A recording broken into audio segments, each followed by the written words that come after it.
రాబోయే 22 సెప్టెంబర్ 2025 సోమవారము నుండి శరన్నవరాత్రులు ప్రారంభమవబోతున్నాయి.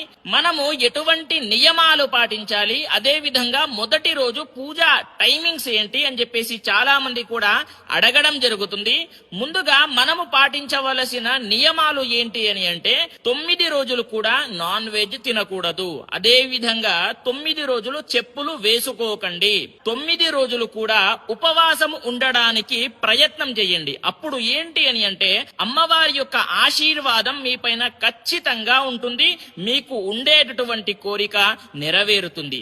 అదే విధంగా పూజా టైమింగ్స్ ఏంటి అని అంటే 22 సెప్టెంబర్ నాడు ఉదయం 6:18 దివ్యమైన ముహూర్తం ఉంది. పొద్దున అంటే అంత ప్రొద్దున వీలు కాదు అనేటటువంటి వాళ్ళకి 10:20 అంటే ఉదయం పూట అప్పుడు కూడా ముహూర్తం ఉంది. ఈ రెండు ముహూర్తాలు ఎప్పుడైనా సరే చేసుకోవచ్చు అమ్మవారిని పూజించడానికి. అదే విధంగా కొంతమందికి పూజారులు దొరకకపోతే మాత్రమే గజానంద స్వామి ఆస్ట్రాలజర్ అనేటటువంటి యూట్యూబ్ ఛానల్లో మీకు పూజా విధానమంతా కూడా శాస్త్రబద్ధంగా తెలియచేయడం జరిగింది. నా స్టోరీలో, నా బయోలో లింక్ ఉంటుంది. అక్కడికి వెళ్ళి మీరు పూజా విధానం వీడియో చూసుకుంటూ పూజ చేసుకోవచ్చు అనేటటువంటిది ప్రతి ఒక్కరికి కూడా తెలియజేయండి.